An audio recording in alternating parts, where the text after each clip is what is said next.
Comparison isn't just exhausting, it disconnects us from our own story, our own truth, and our own worth. I learned that when we focus on others, on their progress, their opinions, their highlight reels, we lose sight of what we actually want.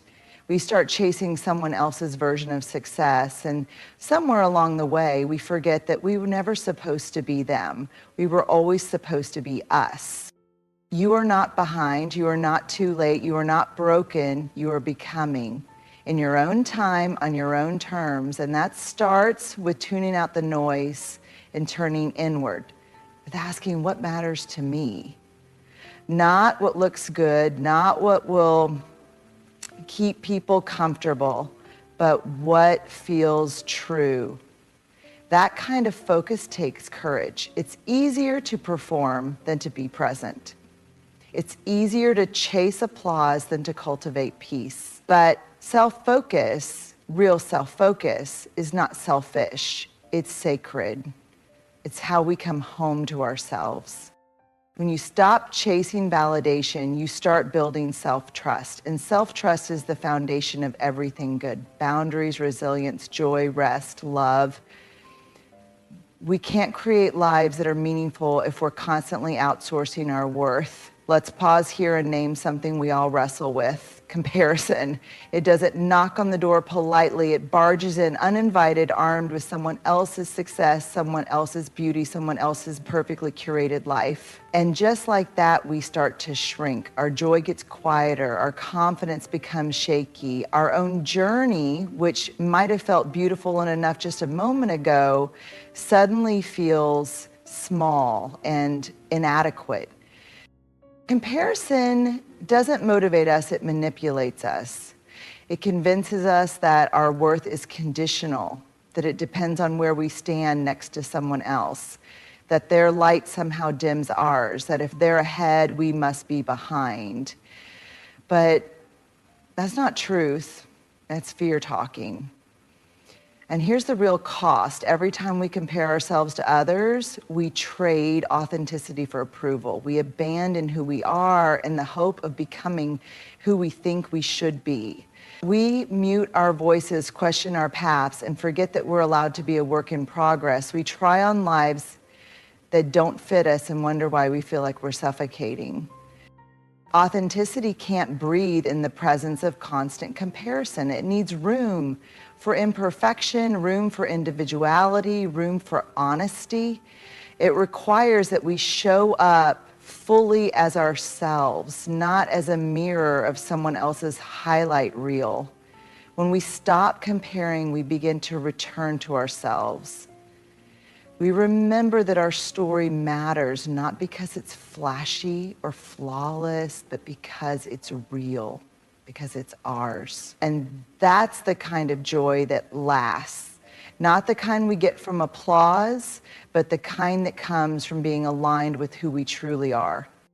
So the next time comparison shows up with its clipboard and scoreboard, let's recognize it for what it is: a distraction from our own magic, a thief. And then gently but firmly choose to focus on our own lane, our own pace, our own, because joy lives there. And so does freedom. You're in your own timeline. We live in a world obsessed with timelines. By 25, you should have this. By 30, you should be that. By 40, you better have it all figured out. And if you don't, well, it's easy to feel like you're falling behind in a race you never signed up for. But here's the truth. You are not behind. You're on your own timeline. Life isn't linear, growth isn't predictable, healing doesn't come with a calendar, and joy doesn't only show up for the people who check the boxes on time. It's so easy to look around and feel like you missed something, like you should have gotten there already, like you're late to your own life, but we forget the path we're on isn't broken. It's just ours. And that means it's going to look different. It's supposed to. We don't all bloom at the same time. Some of us take a little longer to trust, to heal, to figure out what matters. Some of us need detours. Some of us need to sit down for a while before we can keep walking. That doesn't mean we're failing, it means we're human. The idea of behind only exists when we measure ourselves against someone else's story. But your story, it's sacred.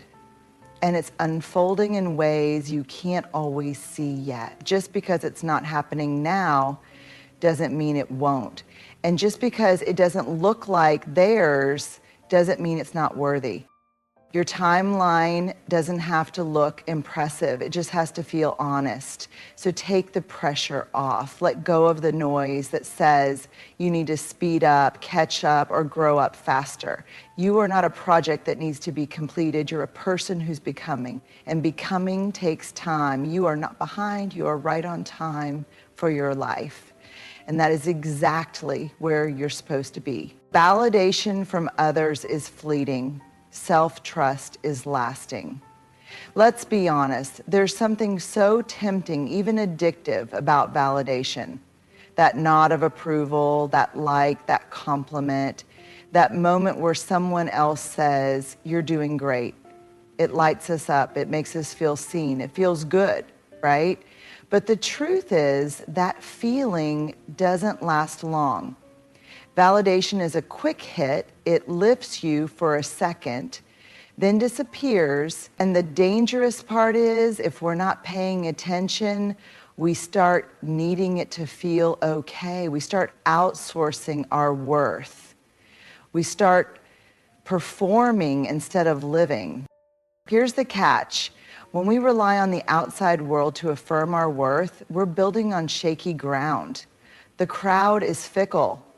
People change their minds. Applause fades. What they loved you for today, they might criticize tomorrow. And then what? If our self-worth is built on external approval, we're left constantly chasing, always needing more, never feeling enough. But self-trust, that's different. Self-trust is quiet, steady, and deeply rooted. It doesn't need a spotlight. It doesn't seek permission. It says, I know who I am and I know what I value, even when no one's clapping. Building self-trust means learning to listen to your own voice, even when it contradicts the crowd.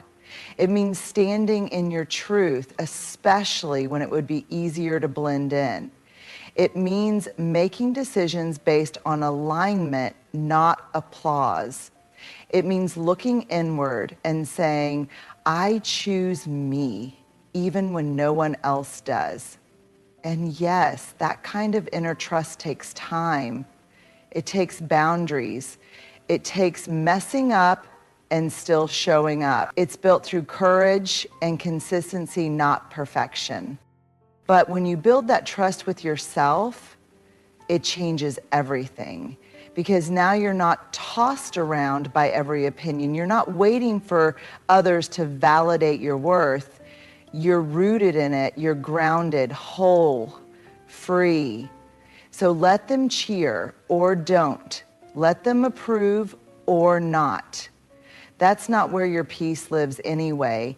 Because when you stop chasing validation and start building self-trust, you don't just find confidence, you find home in yourself. Focusing inward is not selfish, it's sacred. Somewhere along the way, many of us were taught that putting ourselves first is selfish, that taking time to check in with our hearts, to honor our boundaries, to care deeply for our own well-being is somehow self-centered. We were told that good people are always available, always giving, always showing up for others, even when it costs them their peace. But let's get honest. What kind of love are we offering the world if it's coming from a place of depletion? What kind of presence can we bring if we've been absent from our own lives? Focusing inward isn't selfish, it's sacred. It's the act of returning to yourself, of creating a space within that isn't cluttered by the noise, the expectations, or the endless demands from the outside world. It's choosing to listen, not to prove anything to anyone, but to understand what you need, what you believe, and what you want your life to stand for. When we focus inward, we're not turning our backs on others. We're grounding ourselves so we can show up more fully, more honestly, more sustainably. You cannot pour from an empty cup. And you were never meant to be a never-ending source of output. You are a human being, not a human resource. This inner focus is where clarity lives. It's where we uncover the quiet whispers of our intuition. It's where we remember what actually matters. Not what looks good, not what earns applause, but what feels aligned. And when we live from that place, our relationships deepen, our decisions sharpen, our capacity to love expands. It's not selfish to rest. It's not selfish to say no. It's not selfish to spend time healing, reflecting, creating, or simply being. That's sacred work. That's soul work. That's the kind of work that doesn't get seen on the surface, but transforms everything underneath.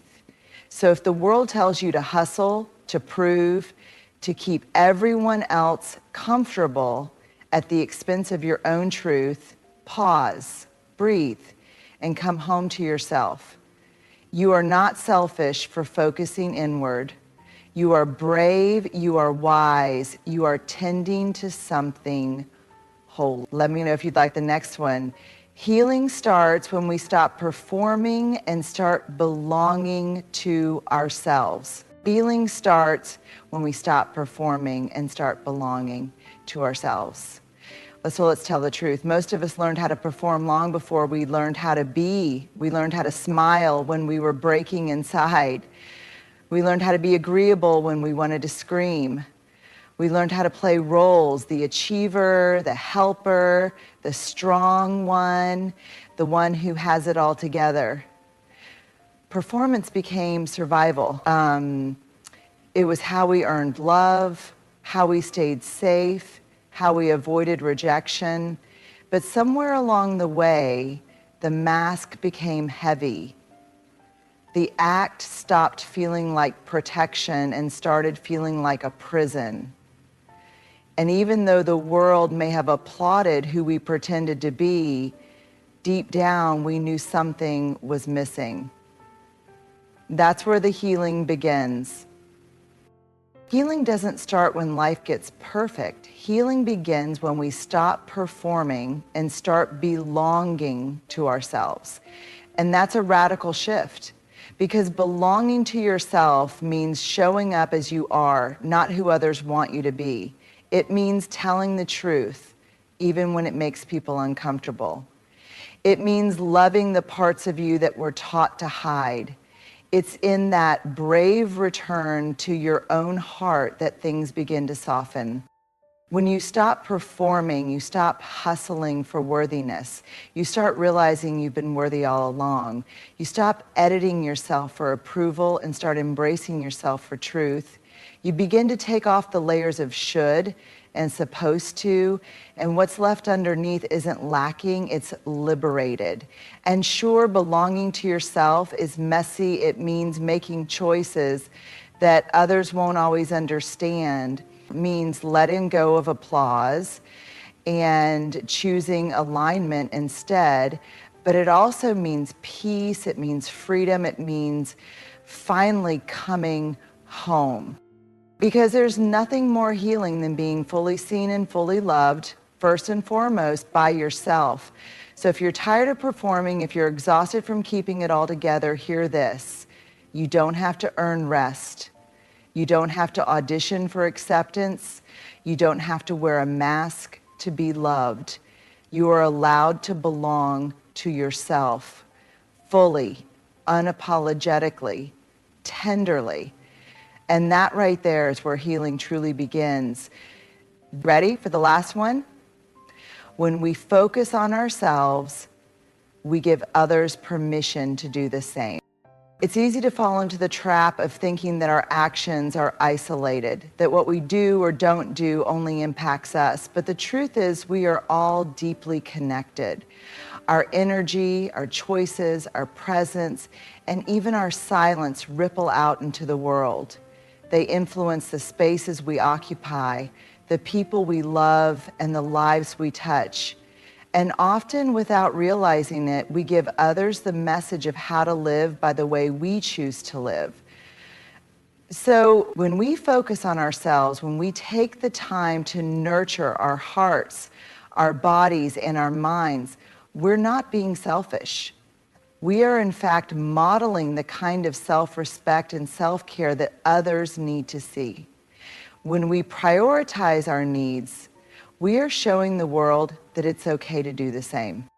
When we focus on ourselves, we give others permission to do the same. Think about it. How many times have you felt guilty for taking a break, for saying no, for carving out time to just be with yourself? How many times have you worried that focusing on your own needs would make you appear self-centered, or worse, that it might disappoint someone else? We've all been there, living with the constant pressure of putting everyone else first. But what if, instead of depleting ourselves for the sake of others, we showed up fully for ourselves? What if we let ourselves heal, rest, grow, and take up space just for the sake of being, not because of what we can give to anyone else? When we do that, we give others permission to do the same. We give them the example of what it looks like to choose yourself, guilt-free, shame-free, and without apology. By prioritizing our own well-being, we create a ripple effect. Others start to see that it's possible to stop the relentless cycle of overgiving and start focusing